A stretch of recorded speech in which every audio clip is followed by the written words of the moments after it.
parte introdutória, né, da parte teórica de HC. Hoje a gente vai entrar num negócio um pouquinho mais teórico. A aula de hoje é um pouquinho mais... algumas áreas da psicologia, inclusive, que ajudam a gente em HC. Vamos lá, psicologia. A que diabos psicologia ajuda em HC? O que você acha? Entender o comportamento humano. Comportamento humano, o que mais?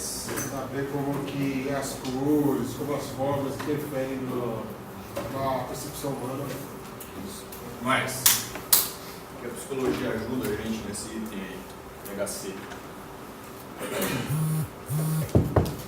Mais nada? Não adianta você só apenas ter a técnica, né? Mas tem que saber lidar com o ser humano. E na nossa área, o ponto fraco é que as pessoas sabem muita técnica, mas não sabem lidar com o ser humano. Por isso que as equipes hoje, as empresas se dividem, muitas pessoas querem trabalhar sozinhas porque não sabem lidar com o ser humano. Professor, na Samsung a gente tinha, quando a gente fazia uma apresentação para as universidades, qual era o objetivo da marca em si? O que ela fazia? Ela colocava pesquisadores, cientistas, pessoas que pudessem entender a necessidade do ser humano e, baseado nessas necessidades, desenvolver um produto que ia atender. Então, era estudar as pessoas e, baseado nesses estudos, desenvolver produtos que atendiam a necessidade de cada uma delas. Porque assim, quem que usa software? Usuário. É ser humano, não é bicho que vai usar o software. Então, se você é um ser humano e vai usar aquilo ali, você está dentro de um contexto. Lembra lá que eu passei na aula passada? Todo usuário tem um objetivo e esse usuário está dentro de um contexto. Você tem que levar em consideração o contexto que o usuário está inserido também, porque às vezes o objetivo é igual para usuários diferentes, mas eles estão em contextos diferentes, então pode mudar tudo. O contexto, tanto sociocultural, quanto localização, a cultura da própria pessoa, gosto, etc. Então aquele negócio assim. Você pergunta lá, que time que você torce? Santos? Dos poucos, né? Beleza, do Santos. Aí o outro fala, todo mundo torce pro Santos também. Qual que é a diferença entre um e outro? Um pode saber o nome de todos os jogadores, saber quantos pontos tem na tabela, acompanhar, todo dia olhar, e o outro fala, eu torço pro Santos, mas ganhar ou perder é a mesma coisa. Então, assim, o filtro foi igual. Os dois são torcedores do Santos, mas os dois estão em contextos completamente diferentes. Então, assim, eu torço pro Santos, mas não me interessa nada do Santos. Eu não abro, não leio, não importa. Então, tem que levar em consideração o contexto do usuário. A psicologia, ela faz tudo isso que vocês falaram, né? Estuda o comportamento humano. E o comportamento humano, ele é refletido da forma como você utiliza ferramentas, né? Como você utiliza software e tudo mais. Então, essa área, lógico que é assim, por isso que a coisa ela é multidisciplinar. Você não precisa estudar psicologia para poder aplicar isso em computação. Assim como, exemplo, você vai desenvolver software para a marinha. Você não precisa ser marinheiro para poder desenvolver software. Imagina, você vai fazer um software para área médica, você vai ter que se virar médico? Não, você vai lá, você faz levantamento de requisito do médico, entende um pouquinho do contexto que ele está inserido, o cliente que vai passar o contexto para você, e não o contrário. A psicologia ajuda muito, muito na área de HC, muito mesmo. Porque é aquilo, como é que o cérebro ele funciona? Como que a nossa memória a curto prazo acontece? Como que a memória a longo prazo? Isso faz diferença na hora que você usa software no site? Porra! Faz muita diferença. A questão de cor lá, né, que você falou, o jogo de cor é fundamental. O seu cérebro, quando você vê coisa verde, o que você vê verde? O que já te remete? Que é o caminho livre, que é verde. É igual aquele negócio do semáforo. Vermelho é um alerta. As cores, elas dizem coisas também, estão implícitas nas cores. Isso é psicologia, parte do cérebro. Porque você querendo ou não, o seu cérebro funciona igual a todo mundo. Não adianta, é igual. metodologia ajuda isso em HC. Vou mostrar para vocês agora algumas leis que são provadas matematicamente, são leis de psicologia que ajudam o profissional de HC a criar uma interação melhor para os seus usuários. Então a primeira lá é a lei de Hick-Hyman. O que é essa lei? Essa lei é o seguinte. Isso é bem comum, né? Você tem menus e submenus em sites. Então lá, o meu objetivo é comprar um item. O que eu vou comprar? Fala aí alguma coisa pra gente comprar. Celular. Não, fala uma coisa Chocolate. Relógio. aleatória, como assim. Um trampolim. Um Remédio. trampolim. Muito bom. Quer falar uma Você quer comprar um trampolim. Senão a gente sempre fica no mesmo, na tecnologia e tal. Fala um trampolim, muito bom. Você quer comprar um trampolim. Então o seu objetivo está muito claro. Você quer comprar um trampolim. Aí você vai entrar no site do Mercado Livre. Você entra no site do Mercado Livre e o que vai ter lá?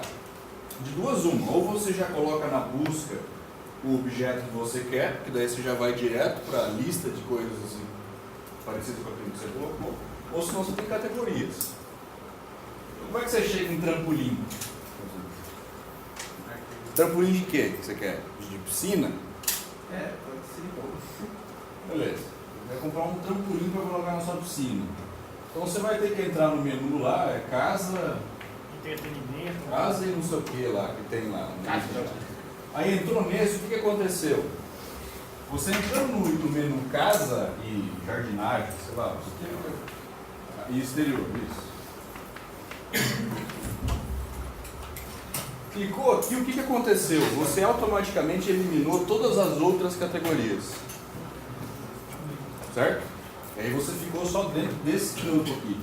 Aí dentro de casa e exterior, vai ter lá um monte de opções. Dentre elas, lá piscina. Aí você já eliminou todas as outras possibilidades. Aí dentro de piscina vai ter alguns itens lá, dentre eles lá o trampolim.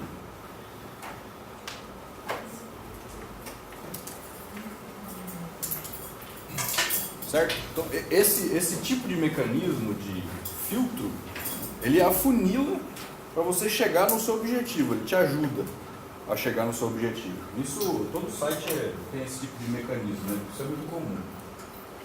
Então o que acontece? O que é essa lei de Hick-Hyman? É você provar matematicamente que esse tipo de mecanismo faz você chegar ao seu objetivo mais rápido do que se ele não existisse. Então, exemplo, não é por categoria, é por ordem alfabética. Imagina a zica para você achar lá o trampolim no meio. Que vai aparecer tudo, todos os itens do Mercado Livre numa lista de alfabética. É um caos, né? Você vai demorar muito tempo para chegar em trampolim. Agora, se você vai por categoria, você chega mais rápido.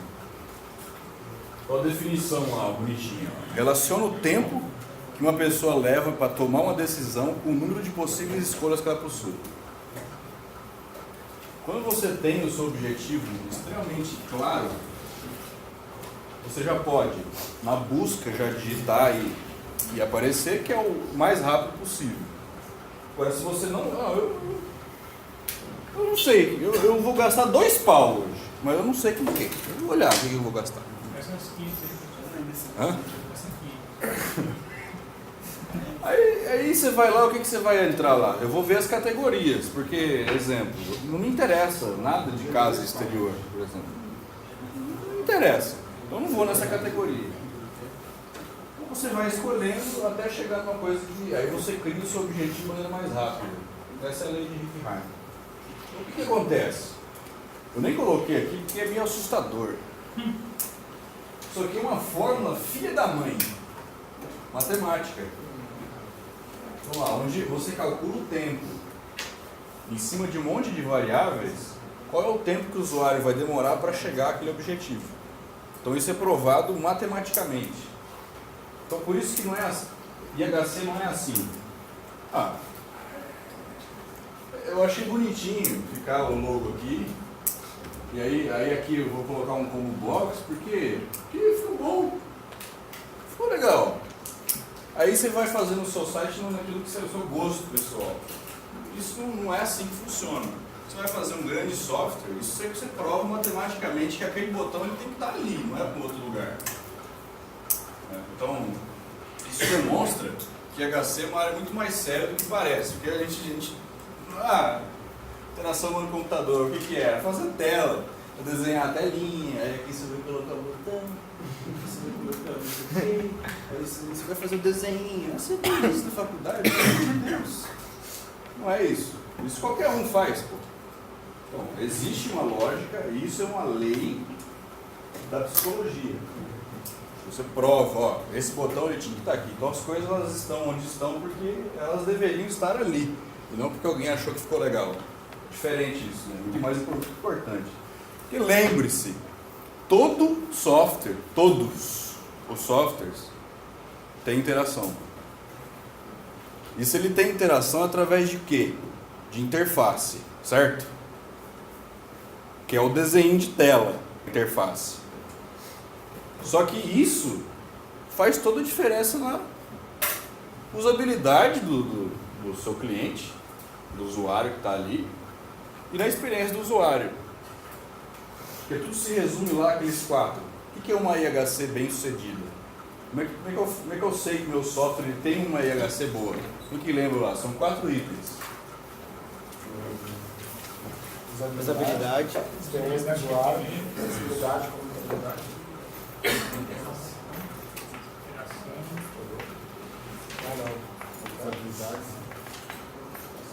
Experiência do usuário.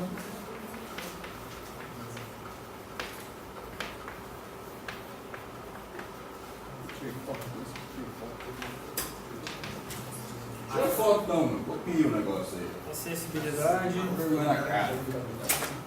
Perde o celular aí e tá no salvo. Ninguém vai roubar seu caderno. Fica tranquilo. Não tem erro. Acessibilidade.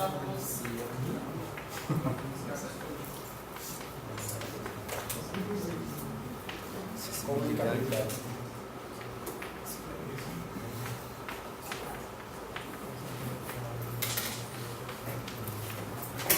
Tudo que a gente estuda é para atender esses 4 itens aí.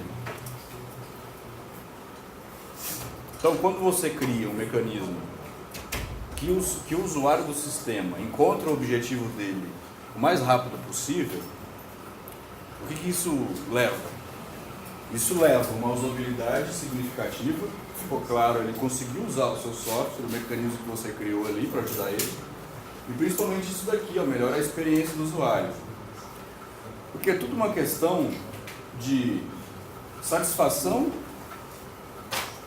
ou desgosto. É só isso. Então, ou o usuário ele tem satisfação em usar o seu software ou ele tem um problema. E quando ele tem algum problema, você tem um problema. Pode ser que ele não use nunca mais o seu software.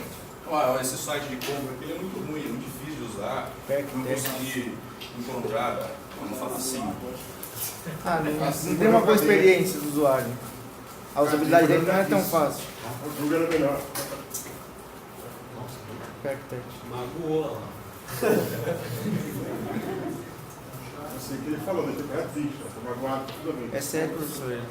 E a usabilidade dele não é muito boa, não. Já marca o nomezinho, já.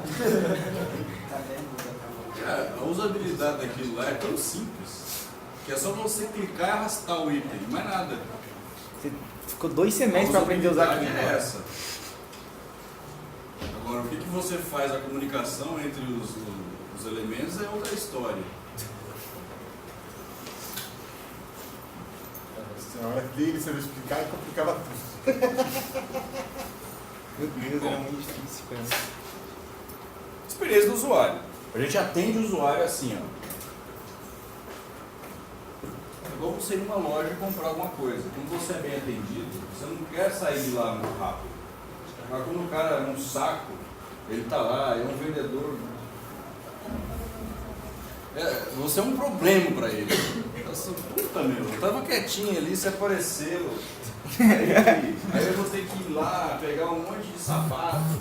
Você vai vestir, você vai experimentar todos, você não vai comprar, cara. Você vai. Nossa. Você tem uma experiência horrível. Agora se o cara lá, não, você quer tomar um negocinho, não sei o quê, você se sente bem, não é verdade? O usuário também, quando ele usa software, é a mesma coisa. Ele se sente bem usando aquele software ou não. É meio assim, não tem meio termo. Ou ele odeia ou ele gosta. Eu só odeio. Não fica assim. Eu não odeio não, mas foi bem difícil. Mas foi bem difícil, eu não odeio não, mas foi bem difícil. Se soubesse metade do que é tão bom esse negócio, vocês não Não, falavam sim, mal. eu sei que ele é muito promissor, mas foi muito difícil. Não tenta arremendar agora não. É muito Não tenta difícil. arremendar agora Não. já falou. Eu vou te explicar. Inclusive ele mesmo falava na aula dele que o PracTech é o futuro e tal, mas foi muito difícil trabalhar com o O PracTech. vendedor não calma, entendeu? É, talvez. Um exemplo aí. Mais um exemplo dessa lei de Rick Ryan. Lá. Vamos imaginar que você criou lá um combo box. Esse combo box ele vai trazer para você os nomes dos estados do Brasil. Aí o primeiro é a ordem alfabética e o outro é a ordem por região.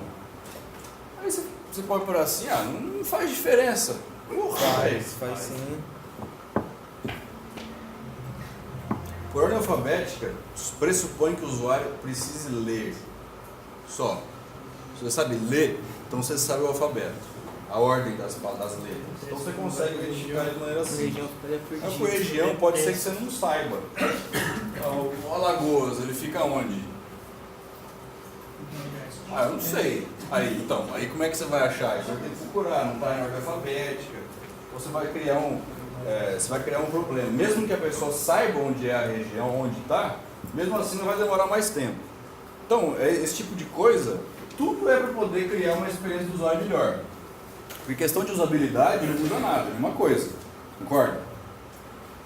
Usabilidade é você clicar no combo box, vai aparecer a lista e você vai escolher. É isso, é igual, tudo errado. Agora a experiência do usuário muda. E às vezes você quer facilitar, você complica. Eu lembro de uma época que a Vivo tinha feito um site deles, um combo box desse, que punha São Paulo em primeiro lugar. Só que a pessoa estava tão acostumada em ordem alfabética, Que não achava. ninguém achava, ninguém olhava que São Paulo era a primeira opção. Meu Deus. Ele buscava o IP da região. Você Já tem uma tenta. solução genial. Tem alguma de coisa você só que você rastrear pela região de onde você está pelo IP. O cara Mas era rastreia isso que ele e já te fazia. dá. Só que acabava atrapalhando, porque todo mundo está acostumado em ordem alfabética. Você tenta Ninguém olhava ajudar, que primeiro era São Paulo. É que aí é o nivelamento do usuário, né? Você só tem tempo de treinar. tenta ajudar o cara, mas eu gosto desse tipo de uso. Porque assim, você vai escolher o país, por exemplo, até você chegar no B, velho, se é a lista de todos os países mesmo, você demora. Agora se é o primeiro que aparece ali, pô, me ajuda pra caramba. Questão de gosto também. Né? Então tem diferença isso daqui. Costume também, a questão acho que é costume também, foi o que o Emerson falou, se acostumar também. Não é aleatório, as coisas não podem ser aleatórias. Não pode ser assim, eu não gosto da ordem alfabética, vou criar a minha ordem. Não é assim que funciona. Por tamanho da área territorial do Estado. Tem coisa que é isso e acabou. É um exemplo que a gente viu aqui, né? Categorias do Mercado Livre. O mesmo, para quem já vendeu alguma coisa no Mercado Livre, você vai lançar lá o item, você vai escolher, isso aqui é da categoria tal, você cria um rastro. Para quando a pessoa quiser achar aquele negócio, ele consegue via menu, né, de opções. E tudo isso é o seguinte, quando você tem, por exemplo, coisas de roupa, você sempre escolhe lá, se você vai querer, vamos supor que você vai comprar um meião de futebol. Pode ser coisa assim, aleatória, né? Um meião de futebol. Aí a primeira coisa que você vai escolher lá no site da Netshoes, por exemplo, é se o que você quer é do público masculino ou feminino. Você pode ser o que você quiser, mas você vai ter que escolher um dos dois. Aí eu quero um meio masculino de futebol. Aí masculino. Mais roxo. Quando você escolheu o masculino, estou atrapalhando vocês aí? Não. Quando você escolheu o masculino, o que aconteceu aqui? Você eliminou pelo menos 50% dos outros itens. Então a lei de Rick-Heiman tem esse detalhe. A sua busca, ela tem que necessariamente eliminar pelo menos 50%. Senão ela não é útil. Certo? Então, normalmente você atinge esses índices. O primeiro deles é o masculino e o feminino, é 50%. Certo? Então, beleza. Aí depois você vai escolher lá, sei lá, futebol. Meio longo, pequeno. Aí depois de futebol, acessórios, não sei o que é lá. É meio. Também o P, não? Não, não é porque tem uns que vai até em cima, tem uns Aí que é dentro de padrão. acessórios, aí você Não é acha tamanho meio. não. Joga Cada futebol, um deles. Rafael? Cada um desses aqui, você escolheu futebol, então você eliminou todos os outros esportes. Então, como tem um monte de esporte e você escolheu só um, então com certeza você eliminou 50% pelo menos. Você eliminou muito mais. Então aí aplica de novo essa lei. Depois, acessórios. O futebol ia ter lá, sei lá, camisa, bermuda, não sei o que, um monte de coisa. Se escolher um, também vai ser menos do que, mais do que 50%. Então sempre você vai diminuindo até afunilar, até aparecer a lista. Aí você escolheu lá o tamanho, não sei o que, você vai afunilando, né? É a questão da raiz, né? Você tem um negócio muito grande, o seu objeto ele é parte de um todo gigantesco e você vai afunilando até chegar naquilo que você quer. Isso é uma lei de Rick-Heiman. Não é um que o cara achou que é bonito fazer desse jeito. Fica bacana lá. Fica legal, fica bonito visualmente. Não, isso é comprovado matematicamente que é uma maneira mais fácil de achar, mais rápido de achar aquilo que você quer. Não faz diferença. Outra lei aí. Beleza.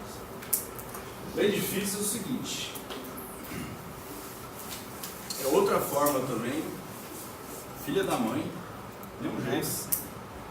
Não é um negocinho assim, demais, contigo demais. 200 variáveis e tal, muito enjoado. O outro é o tempo que você demora para achar o seu objetivo. A lei de Rick-Heiman. A lei de Fitts é o seguinte, é o tempo que você demora de onde o seu mouse está para onde você quer ir e clicar. É esse tempo. Então, o mouse estava aqui e o botão que eu quero acionar está aqui. Qual é o tempo que eu demoro para ir com o meu mouse lá e clicar?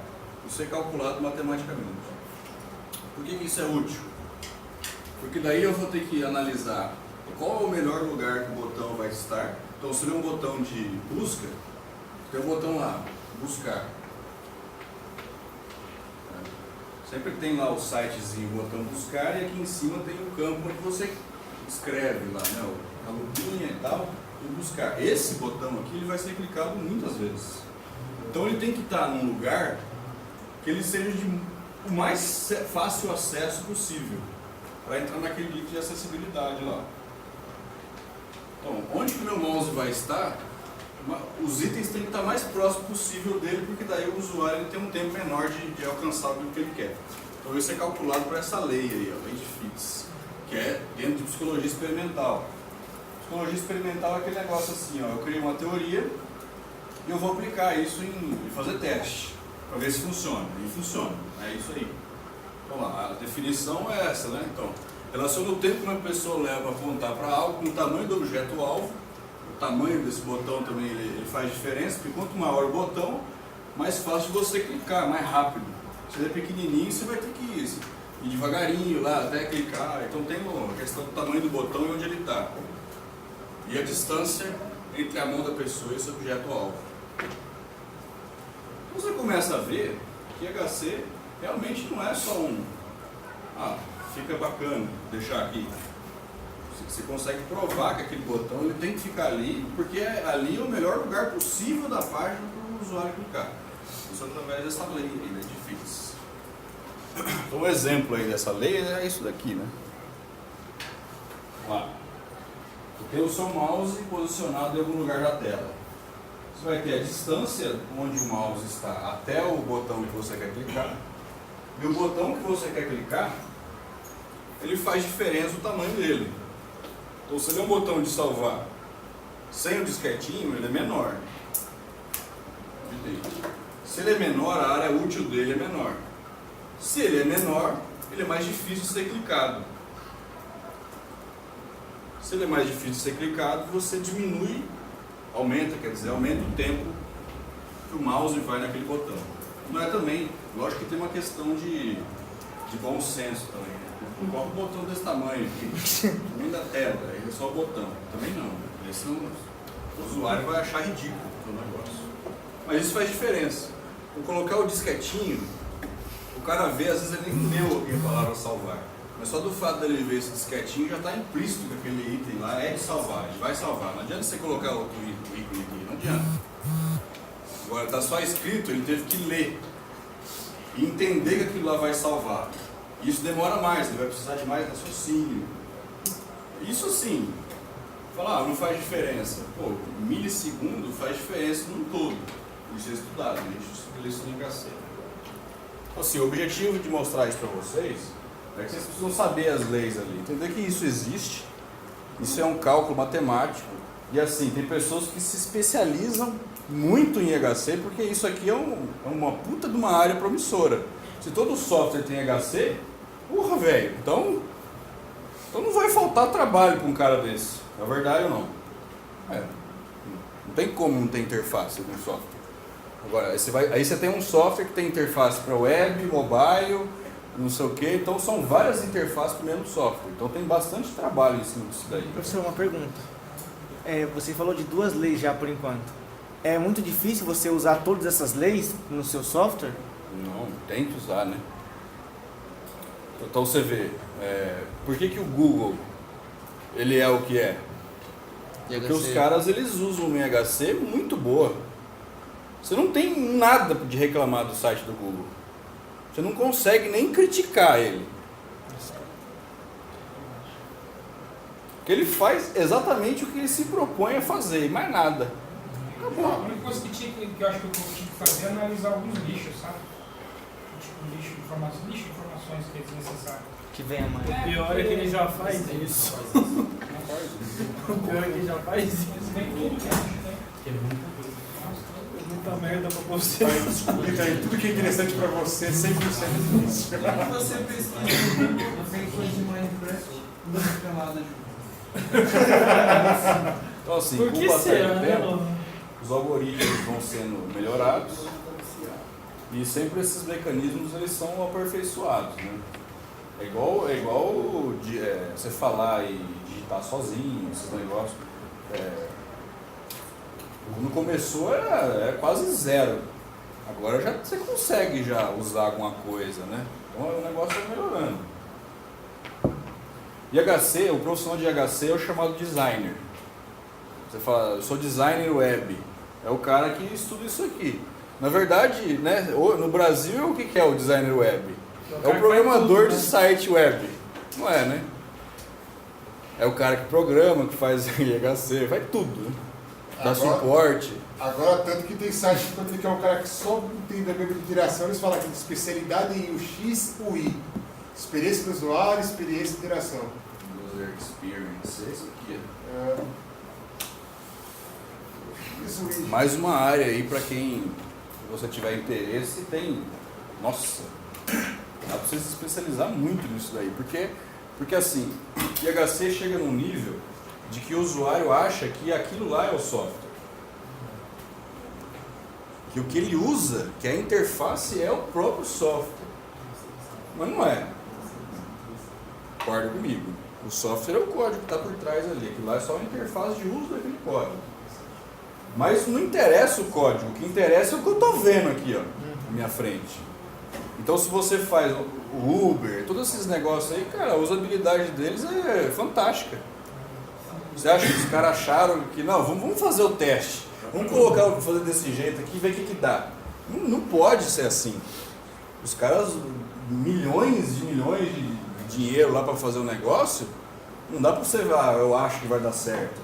Você calcula, você fala, ó, Não tem outro lugar melhor nessa tela a não ser aqui para colocar o botão tal. Você prova isso. Então não tem outro, não tem erro. Entendeu? Essa usabilidade. Sem HC. É legal esse negócio aí, muito bom. De novo, se você tem um código muito bom e uma interface lixo, você tem tudo ruim. É tudo lixo. O que o cliente vê é a tela. Agora, né? se você tem uma interface muito boa e um código lixo, você vende. Porque o código ele não é importante para o usuário, sim a experiência dele em usar o seu software. É lógico que se o código não for bom, vai ter um monte de problema e tal. Mas você vende ele, porque ele é bonito. Você vende a imagem, a parte visual ali, você não vende o código. Vendendo você já ajuda, né? Interface. Eu trabalhei em empresa que eles decidiram comprar o software por causa que acharam bonito, não porque era funcional. Mostra um negócio zoado para você ver. Não tem nada. Então, lá, um exemplo aí também da lei de FITS, né? As janelas dos dois sistemas operacionais lá, do Windows e do Mac. O Mac é o seguinte: todo software que você abre, o menu de opções ele fica na barra superior lá, no talo do computador. Todos. Se está minimizado, se está pequeno, se está grande, se está o que você quiser, está lá no mesmo lugar. Lá em cima, no máximo lá.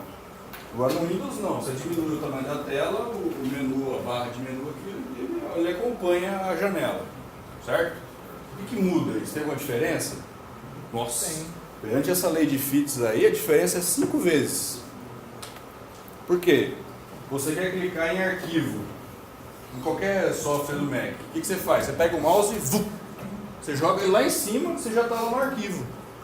Você não precisa nem fazer muita coisa, é só jogar. Mesmo que você faça assim, ele tem um limite, ele vai chegar lá e já vai estar em cima do botão. Agora naquele ali, no arquivo, se ele não estiver lá no limite, você vai ter que ir com o mouse com uma certa velocidade para você chegar ali e clicar. A diferença entre um e outro chega a dar 5 vezes mais rápido, o do Mac. Falou, os caras deram sorte. Então. Não, né? Tem diferença isso daí. Os caras estudam pra caramba pra chegar a esse tipo de conclusão. Então assim, um é melhor que o outro? Não necessariamente. Mas dentro dessa lei aí, o do Mac é melhor. Você chega naquele menu lá mais rápido. Então faz diferença. Na experiência do usuário, pode não fazer diferença. Porque ele vai ter o menu igual dos dois lados ali. Ele vai ter aquela opção, ele vai chegar lá, mas ele vai demorar um pouco mais. Ele que chega, questão de milésimos de segundo, mas os detalhes é que fazem a diferença nessas coisas. É igual jogador de futebol, falando, né? No clássico, os detalhes fazem a diferença. Não sabe nada que tá falando, não é que fala de jogar. Detalhe mesmo. Dentro dessa lei, esse menu é imbatível. Que é o menu em círculo. O seu mouse está no meio e todas as opções de clicar elas são exatamente a mesma distância. Onde nós vemos isso? Mas no GTA falando de GTA é o Red Dead ainda é meio confuso. Não começou no Red Dead. CSGO. É um exemplo, você tem vários, né? Eu tenho um exemplo disso aí, professor, que eu fiquei maluco, que alguém já chegou a usar um navegador de browser nativo da Steam. Porque assim, eu já tive um PlayStation 3 e assim, você ia lá e acessa tudo aqui, por que eu vou fazer acessar a internet no console? Mas enfim, você ia lá no PlayStation, lá, você abria lá aquele tecladinho, você ficava lá, tapinha pra cá, pra cá, pra cá. Já abre a Steam, que você tem um navegador deles ali, ele abre 2 círculos ali. Em um você seleciona um tanto de letras, no outro tanto, e aí você vai para o analógico e nos gatilhos, você vai ativando. É um negócio muito louco, e você faz muito rápido lá. Tudo girando aqui. Então, você tem que levar em consideração a parte física, né? O hardware. É aquilo lá que você tem. Você tem que fazer isso, você tem que se virar com o controle que tem aquilo ali. Porque quando você tem o teclado, você tem muito mais opções, né? Então é o contexto. Então, assim, eu vou te responder essa pergunta aí que você teve. Por que um videogame tem browser? Alguém sabe por quê? É bom ter, né? É bom ter. Não que você vá lá, você vai, não, eu vou ler notícia no meu PlayStation. Você não vai fazer isso. Então, se você é normal, você não vai isso. Por que os caras se põem então? Pelo seguinte, quando você está lá, praticamente todos os jogos hoje eles têm web service. Você consome dados da internet, você troca informação via rede. Para você trocar informação via rede, você precisa ter interface. Então lá, mesmo que não apareça o browser para você, então você está no jogo e caiu a conexão da internet. O que aparece? Aparece para você a janelinha com a característica do jogo, sei lá. Aquilo lá na verdade é o browser. Uma carinha mais bonitinha, não é uma janela assim. Então, é o browser do console que ele abre. Não precisa ter, senão você não consegue se comunicar com o jogador. Ele abre o browser lá. É porque tem que se virar com o que tem, aquilo ali, acabou. Né? Então esse tipo de menu, o exemplo aí, né, para quem joga desde lá do 1.6, porque no 1.6 o que você tinha que fazer lá? Ou você decorava com a B45, B85 para comprar um HE, e você decorava o número, porque daí é mais rápido, ou senão você tinha que ir no menu lá. Eu quero pistola, não sei o que, demorava para você comprar o item. Então esse daí não tem como. Esse é muito rápido, porque o mouse, a partir do meio, ele está igual posicionado em todas as opções. Menu circular ele não tem erro, ele é o mais rápido possível, não tem como ser mais rápido que isso. E aí, até o controle de televisão, você sempre tem lá o botão do Enter no meio, você tem um círculo ali com o botão para a direita, para a esquerda, para cima e para baixo, porque sua mão está posicionada ali e seu dedo ali, facilmente você trabalha tudo ali. Então, é estudado isso daí, não é porque alguém adivinhou aí. Só, sou top, chutaram, né? Não. Vamos lá, quando você estiver jogando CS e sua mãe aparecer brigar com você, você fala, eu estou estudando IHC. A lei de Fitts. E muda o microfone. Beleza? Outros princípios da psicologia.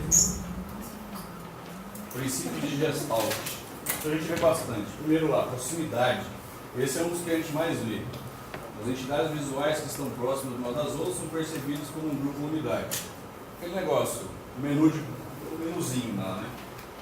As coisas elas se agrupam para que você encontre elas mais fácil. Isso aí é o mais utilizado. Né? Segundo lá, boa continuidade. Traços contínuos são percebidos mais prontamente do que contornos que mudam de direção rapidamente. Então aquele negócio assim, né? Você vê uma continuidade de itens. Aí para aqui. Ou você tem a certeza quase que absoluta que esse negócio vai continuar não vai para cá. Não vai sair completamente do rumo. É aquele negócio ali, boa continuidade. Porque se ele sai completamente do rumo, o usuário não está esperando. Se ele não está esperando, você vai, não entendi. Aí vai criar problema. Terceiro lá, simetria. Quando você abre lá, exemplo, o site do Globo.com, sei lá, qualquer coisa desse. A gente vê simetria em tudo, né?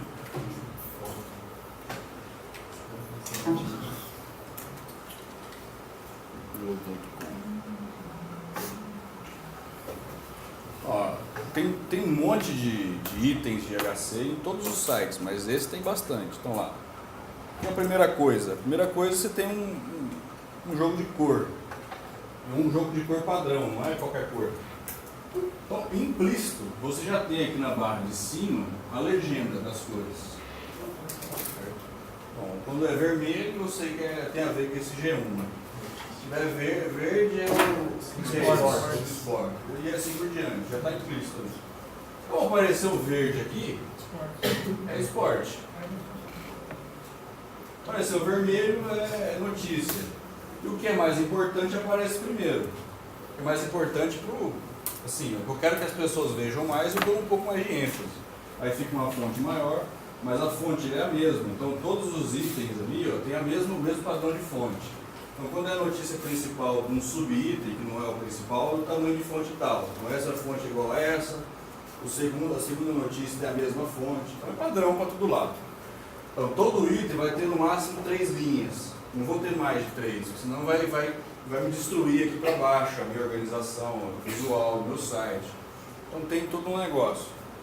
Então aquele negócio, o jornalista ele vai ter que se virar com 3 linhas.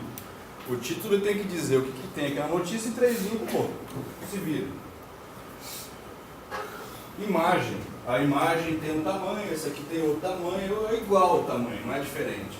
Você começa a ter uma foto desse tamanho, uma foto desse tamanho, não sei o que, você, além de destruir o visual do seu site, você infringe aquele princípio de gestalt lá de simetria. As coisas elas têm que ser, porque daí fica bonito.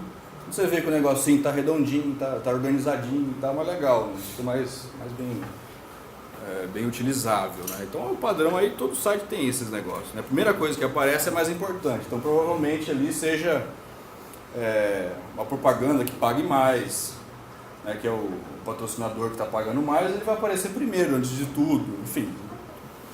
Os de baixo aqui o cara pagou menos, aí já aparece embaixo. Você abre o site, você não vê aquela propaganda, você tem que girar para baixo. Isso é cálculo para saber quanto que custa aquele espaço. Que é um outdoor visto por milhões de pessoas dentro de casa e tal. Então tudo isso faz diferença. Isso é HC. Mais 3 princípios aí. Similaridade, é a mesma coisa daquele outro lá, né? Então você identificou o princípio da cor, né? A cor verde e tal, eles são do mesmo item. Pode estar em qualquer lugar da tela que você vai entender que quando aparecer escrito verde é do Globo Esporte e, portanto, é alguma coisa de esporte. Pode ser de qualquer esporte. Destino comum. Objetos com a mesma direção.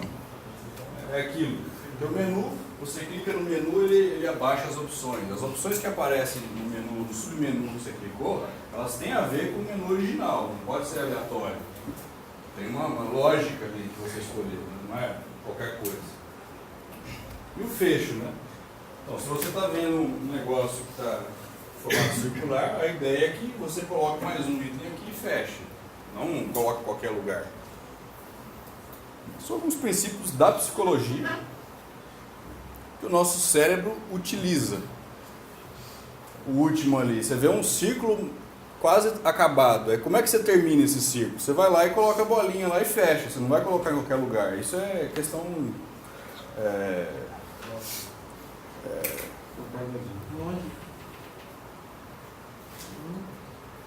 questão lógica, psicológica e tal. Outra coisa. Engenharia cognitiva. O que é alguma coisa cognitiva? O que é cognitivo? Tem a ver com a capacidade de raciocínio, de pensamento, né? Ou seja, quando eu trabalho em HC, as pessoas elas vão ter que raciocinar para utilizar aquele software, para chegar a conclusões de uma opção de coisas, para atingir o objetivo dela e a forma como o designer criou, de usabilidade, a pessoa tem que entender o princípio que ele quis usar. Então isso é uma troca de comunicação ali, entre o designer original ali, a pessoa que criou aquela interface e o usuário que vai utilizar. Essa parte a gente vê aqui, né? A comunicabilidade. Que é o quê? O designer desenvolveu aquela tela daquele jeito. Se o usuário entender que aquela função, aquela tela ali, tem um objetivo diferente do original criado pelo designer, então a comunicabilidade foi falha. Então tem que ter uma sincronia entre os dois. Aquilo que eu quis passar, o usuário tem que entender. Se acontecer isso, a gente tem comunicabilidade, senão não tem. É aquela margem que você abre de várias possibilidades de entendimento, né? Não, pode ser um monte de coisa diferente, então você vai criar problema. A engenharia cognitiva é isso. Eu entendo que o ser humano ele tem raciocínio. Só que ele está num ambiente onde ele não quer raciocínio. Você vai usar muito software ali no seu momento ali de lazer, sei lá. Não está afim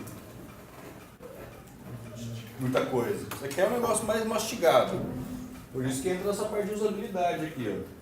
Usabilidade é você deixar claríssimo para o usuário aquilo que ele tem que fazer, a ponto dele nem raciocinar direito o que ele tem que fazer, já ser implícito, porque agradar ele, então ele vai ter uma experiência de usuário melhor. Engenharia cognitiva trata desse negócio. Então, um exemplo do negócio. Então, pensa lá, você tem um desenho aqui meio esquisito. Mas é uma torneira com dois registros lá. Então você tem essa torneira com 2 registros. Aí você começa a fazer a pergunta, é aquela questão da engenharia de requisitos. Né?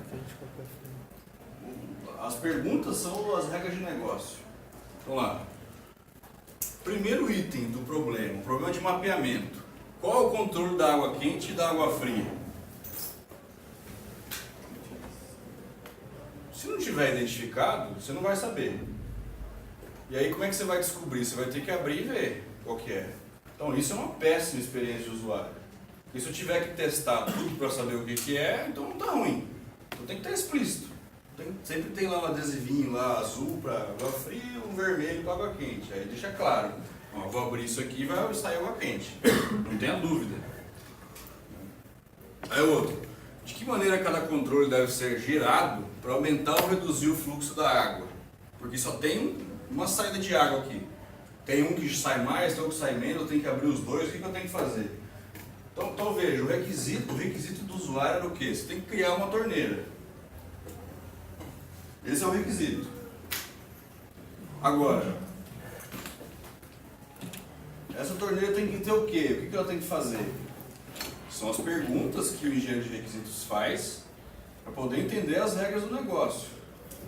Depois que o analista vai criar lá a documentação, ele tem que saber as regras. Não é só criar uma torneira, ele cria a torneira. O requisito não quer dizer coisa nenhuma. E sim os detalhes. Isso é engenharia cognitiva. Você começa a fazer pergunta.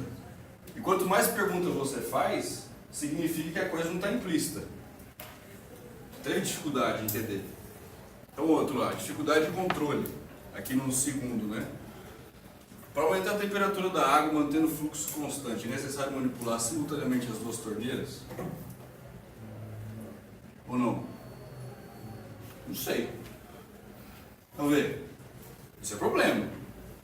Isso aqui é claro que é um exemplo muito simples, mas é a mesma coisa de interface do usuário. Né? Você começa a ter muita dúvida, você começa a dificultar a vida do cara.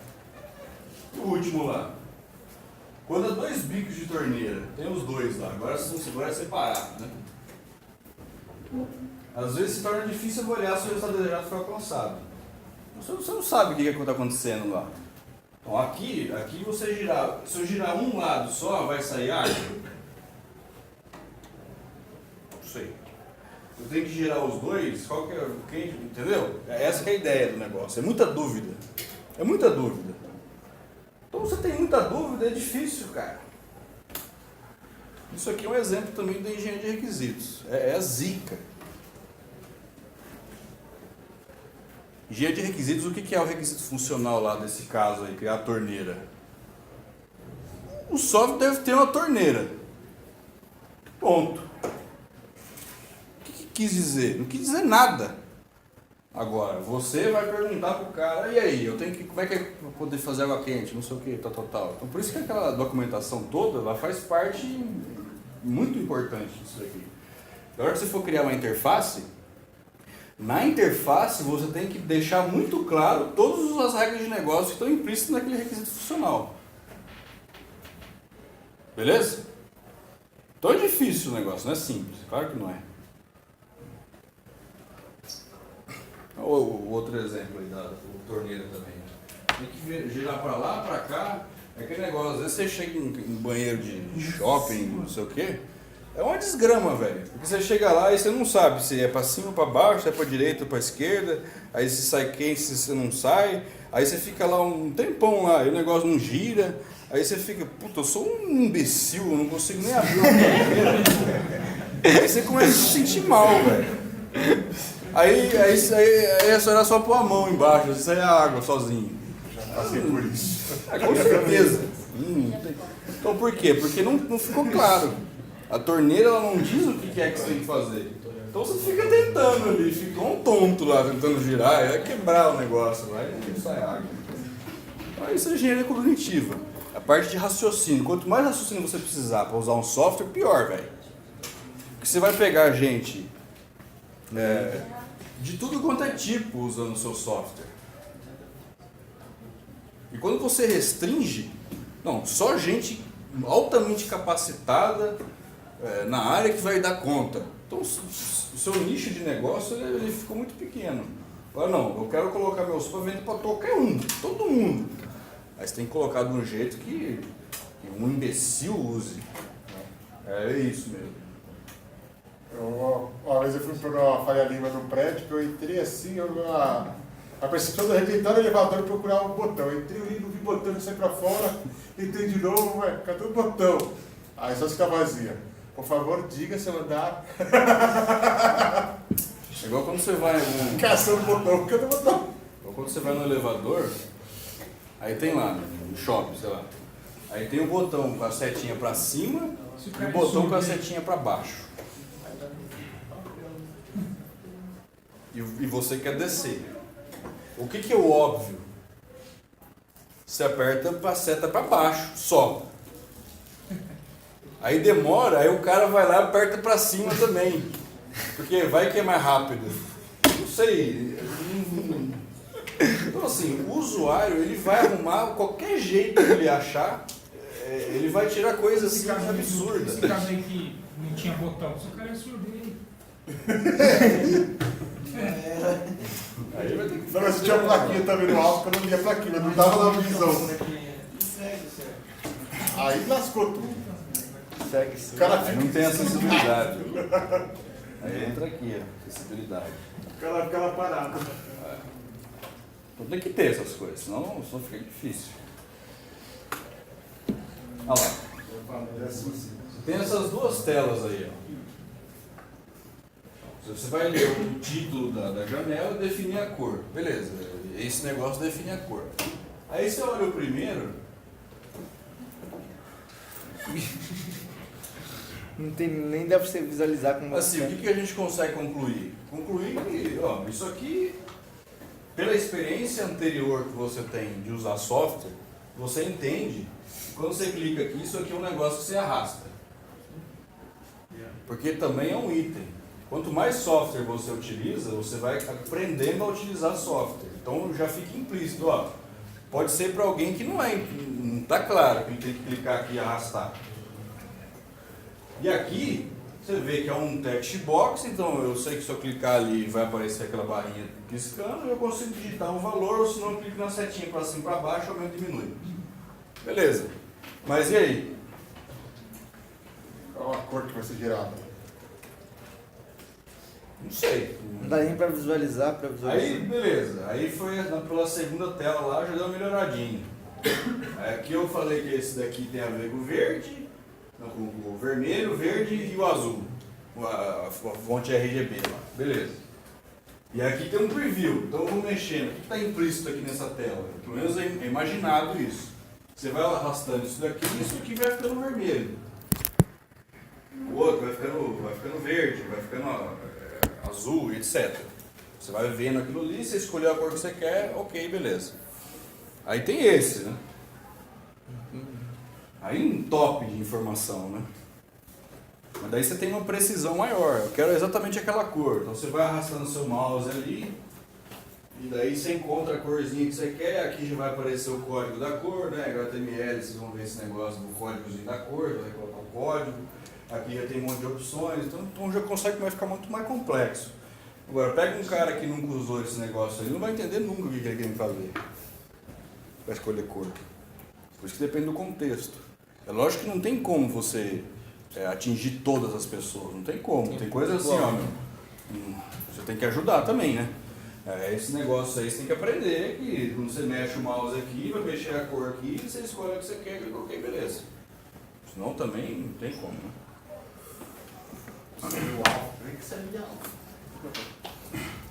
No fim das contas, é esse negócio de teoria da ação, né? Você tem a parte de raciocínio, você vai clicar naquele botão, você espera que o software entregue para você o serviço e aquele negócio fica um ciclo ali, né? Então lá, o objetivo do cliente, do usuário está bem definido, ok.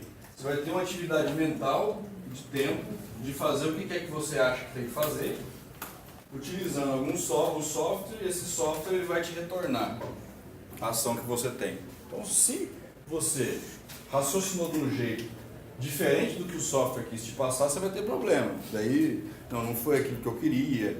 Aí você começa a ter problema de usabilidade e experiência de usuário. Tá. Isso é chamado de golfos. A psicologia tem que ser negócio. É assim. Para ser da psicologia tem que ser palavra esquisita, senão não faz parte. É tudo Muito comum. de tudo esquisito. Bom, no fim das contas aquele ciclo lá ele se quebra nessas partes aí. Você tem o usuário com objetivo, tem uma intenção de clicar em algum lugar, fazer alguma ação.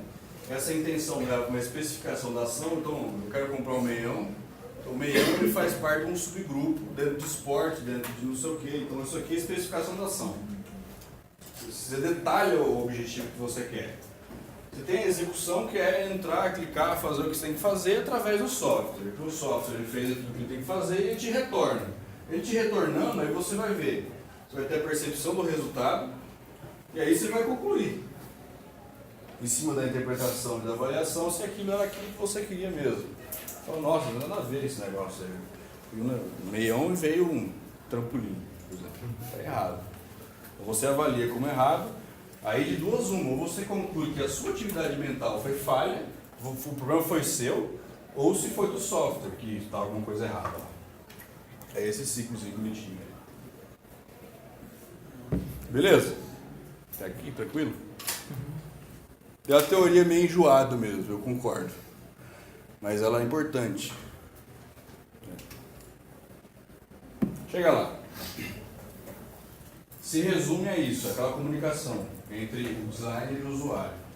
O designer ele tem um modelo de design dele, ele está dentro de um contexto. E o usuário ele tem um contexto dentro do modelo de usuário dele. Então vamos supor, eu vou desenvolver o que eu vou desenvolver? Eu vou desenvolver um software, um site. Vou desenvolver um site para pessoas que gostam de carro rebaixado. Essa é a minha tarefa. Só que eu odeio carro rebaixado. Eu acho ridículo. Aí o que acontece? Eu estou completamente fora do contexto do meu usuário. Eu como programador, eu estou completamente fora do contexto do cara. Eu não gosto do que ele quer. Mas o que interessa isso? Eu vou ter que entregar aquilo que ele quer, não importa. Então o que eu tenho que fazer? Eu tenho que entender o contexto do usuário. Então aí você vai atrás do cara, você perguntou o que um cara que gosta de carro rebaixado ele espera de um site. Aí você vai começar aquele negócio, entrevista, você vira uma sombra do cara. Para entender o contexto dele. Porque senão, se você for fazer só aquilo que você gosta, é difícil. E outra, você tem os gostos diferentes. Mesmo que você goste, você pode gostar de uma maneira diferente do que outro cara. Então você tem que estar, se você vai entregar um serviço para o cliente, você tem que estar dentro do contexto dele. Porque ele que vai usar, né? No final das contas, você está sendo pago para isso. Né? Essa que é a ideia. Então o seu software, ele vai ser uma interação disso. O designer vai ter que criar uma solução de interface, de interação, de um jeito que o usuário alvo consiga utilizar e tenha experiência de usuário satisfatória. Né?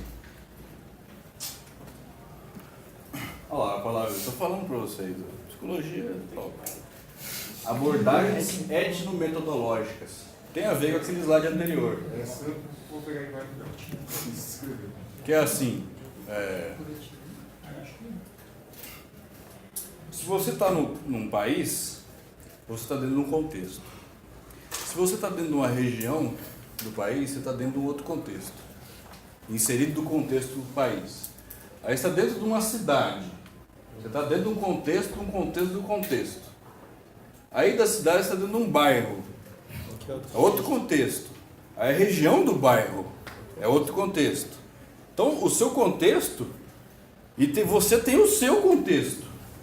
Você pode ser, o seu contexto pode ser completamente diferente do seu vizinho, que mora do seu lado ali. Então, todas as pessoas têm o próprio contexto. Então, sei lá. Quanto você gosta dessa caneta aqui? Eu tenho o meu nível de gostar dessa caneta, você tem outro. Mas a gente tá aqui. Tá tudo igual, o mesmo contexto, só que você tem um gosto diferente do meu, certo? Então é difícil, porque as pessoas são diferentes. E tratar com o ser humano é a coisa mais difícil que tem. Então, etnometodologia é isso, você entender o mais próximo possível da realidade do usuário para entregar um serviço melhor para ele, porque é ele que vai usar, não é você, não importa. Eu odeio o carro rebaixado, mas dane-se, ele vai pagar para mim, eu vou fazer o software e ele que vai usar, então tudo certo. Essa é a ideia aí. Ó, aí a gente tem outra engenharia, que é a semiótica. Aí volta para o conceito de comunicação como um todo, né? Você tem um emissor, um canal e o receptor. No caso de desenvolvimento de software, você tem um código aqui intermediando a mensagem. Então, como é software, normalmente é web, transmissão, então o canal é via web, né? Pode ser um dos 3 tipos de meio de comunicação das telecomunicações, né? O ar via wireless, rede elétrica e luz, certo? Cabo, fibra ótica. Tal. E tudo isso está dentro de um contexto. Você sempre tem que levar em conta o contexto. E aí vem algumas perguntas. Quem que é o emissor? O emissor sempre é o designer. Isso é muito importante, porque é a pessoa que vai transmitir a mensagem. O seu criador do software vai passar a mensagem para o usuário. Então você é o emissor. Você tem a informação. Que aspecto das limitações, motivações, crenças e preferências do designer devem ser comunicados ao usuário para benefício da metacomunicação? Metacomunicação, mais uma palavra legal.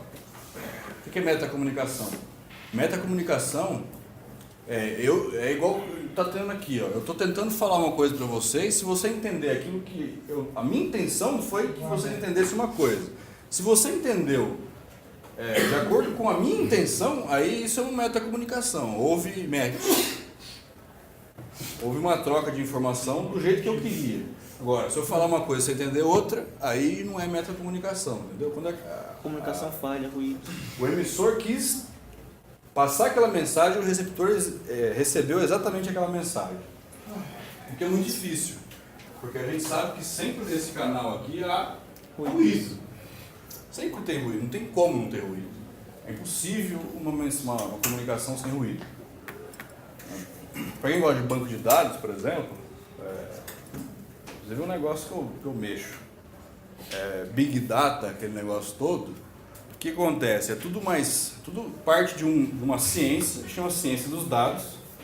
O Big Data está dentro de ciência dos dados e banco de dados está dentro de Big Data. Então é um monte de camadas assim. O que acontece? Você tem o banco de dados, então tem as tabelas e tudo mais. Você popula esse banco de dados com dados. Os dados em si, eles não querem dizer nada. Eles só vão quer dizer alguma coisa se você reunir eles de uma maneira que isso gera informação. Gerou informação. O que eu faço com essa informação? Aí eu aplico a alguma questão. Exemplo. Se eu aplicar determinada prova, 80% reprova. Então, e como é que eu cheguei a essa conclusão? Porque os dados foram criados, as respostas de todos os alunos, aí a informação foi a porcentagem e eu cheguei à conclusão. Porque, desse jeito aqui, se eu aplicar essa prova, 80%, porque Big Data é só probabilidade e estatística. É isso. Só, mais nada. Então, por que nunca vai ser 100%? Porque são seres humanos. Então não tem como eu falar assim, não, se você fizer isso, determinada população, 100% vai dar certo. Não tem como, porque você pode ser um ponto fora da curva, assim, extremo. Esses pontos fora da curva são chamados de ruído dentro de banco de dados. Então você retira esses ruídos para poder não alterar o seu resultado final ali. Então essa parte aí de metacomunicação sempre tem ruído. Os ruídos eles são retirados. Inclusive, eu sempre falo as coisas que estão as promissoras aí. Ciência dos dados. Vá atrás e pelo menos lê no Wikipedia o que diabos é ciência dos dados. Sabe por quê? Sabe o que eu faço? Sei lá, curiosidade aí. O que estuda um cara que faz doutorado? O que ele faz? Sabe o que eu mexo? Como que eu consigo, via dados, descobrir qual a soja perfeita? Como? Com algoritmo e ciência dos dados. Então você chega numa genética perfeita e fala assim, ó, se você fizer isso dentro desse contexto aqui, a soja é perfeita, não vai ter problema disso. Fala, que porcaria, velho. Porcaria? O Itaú paga uma bala para quem mexe com isso. Então o que acontece? Se eu tenho uma pessoa que estuda esse tipo de coisa e consegue extrair conclusões de uma quantidade absurda de dados que eu tenho, putz, os dados hoje são o ouro da atualidade. Os bancos têm praticamente tudo que eles querem. E você consegue extrair um monte de coisa. Um exemplo também é a Fórmula 1. A Williams, ela estreou esse negócio. Você tem uma paulada de informação. Por que eu posso usar isso a meu benefício? Se você fizer a curva tantos graus mais para lá, vai melhorar não sei o que, sei lá o que melhora. Mas você chega a conclusões em cima de dados. Dados em si não são nada, mas eles juntados e analisados, eles geram informação, a informação gera conhecimento. Eles Conhecimento usaram é o muito Watson, forte. foi o primeiro usado, né? O Watson da Os Nvidia. caras chegaram à conclusão que Ciência dos dados.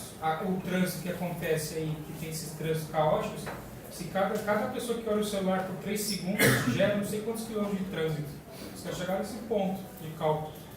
Então, chegou a isso. E aí, o que a gente pode fazer para mexer nisso? Então, isso é o que vale. Então, você chegar a esse tipo de conclusão é o que precisa. Então, ó, não tenha preguiça, não, de ir atrás das coisas, porque é o seu futuro, entendeu? Então, vai atrás, meu. Não fica assim, eu vou na faculdade, o cara vai me passar um monte de conhecimento lá, eu vou ficar bom. Você vai ficar bom coisa nenhuma. Você só vai ficar bom se você for atrás e correr atrás, senão esquece, velho. Então, lá, Data Science.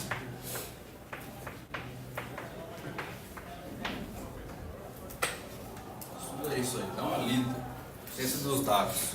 É o ápice aí, pra quem gosta de banco de dados. Não tem nada a ver. Ciência dos dados não é banco de dados. Você gosta só de banco de dados, não mexe não. Você gosta só de banco de dados, eu tenho pena de você. Tá? Porque é igual eu falar, eu só gosto de digitar código. Pode, velho. Não pode. É o caminho, né? Você tem que gostar de um negócio maior. Data Science. Vai por mim. Tá, acredita. Bom, já está terminando aqui, mas tudo bem até aqui. Outra pergunta lá, quem que é o receptor? Mesma coisa, né? Eu tenho que perguntar quem que é o receptor, o usuário, para entender o contexto dele, para eu, o designer, conseguir emitir uma mensagem que fique claro para ele. Que é fora do contexto. É. E deixar claro que... Ou sei lá, eu vou fazer software que vai ser usado para todos os países. Então tem país que tem umas leis esquisitas, lá Coreia, lá do norte. sei lá, meu. A política dos caras é diferente. Então o Facebook, por exemplo, eles têm que ter cuidado com muita coisa. política interna dos países, dos lugares, são diferentes. Então, ó, eu vou fazer de um jeito que o país tal ele não consiga usar. Eu vou diminuir muito a minha quantidade de alvo, meu alvo, né? Eu vou diminuir a quantidade de usuários. Isso é ruim. Tem que estar contexto. O contexto é o segredo do negócio. Olha lá, qual é o contexto da comunicação? Tem que entender o contexto. O contexto é fundamental.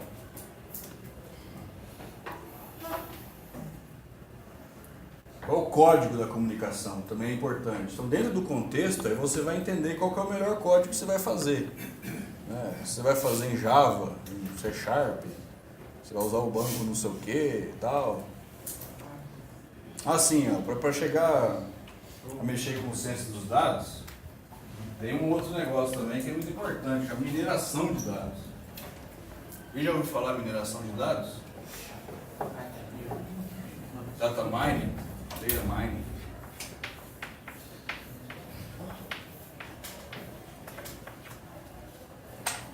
O que é a mineração dos dados? É literalmente você, igual extrair ouro. Você pega lá uma peneira, joga um monte de terra ali e peneira, só fica o ouro ali e a terra cai. O que você fez? Você tirou o ruído, aquilo que não te importava, aquilo que não te interessava. Mineração de dados é isso, tem uma quantidade gigantesca de dados e você tira aquilo que não te serve. Normalmente é o ruído. Você tira aquilo que, sei lá, igual aquilo, a sala inteira vai tirar 10 nessa prova. Aí, só que um tira 0. Sempre tem, porque são seres humanos, você não espera, não pode esperar 100%, você não conclui 100% coisa nenhuma. Data mining. A não ser que você não queira ganhar dinheiro, aí você fica aí de boa, esperando. Se você quer, você tem que ir atrás. Né? E esse daí é um negócio que pouca gente mexe e nossa senhora. Acredito. E qual que é o canal? Muito importante também como que essa informação vai ser transmitida da emissora para o receptor. Então lá, quais comunicações estão disponíveis para metacomunicação design do usuário? Como eles podem ou devem ser utilizados? Tudo isso faz parte do contexto, né? E aí chega no fim, né? Qualquer mensagem que eu quero utilizar. Então, se a minha mensagem é essa, então eu tenho que fazer na interface de um jeito que o usuário entenda plenamente qual que era a minha intenção. Aí tem esse item aqui, ó, comunicabilidade. O designer quis passar uma mensagem e o usuário entendeu perfeitamente a mensagem que ele quis passar. Isso.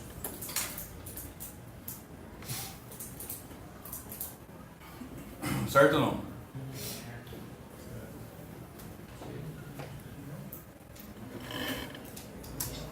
Dúvidas? Neuras? Medo?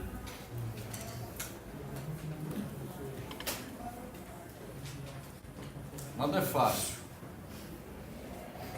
Mas ganha só quem vai atrás, né?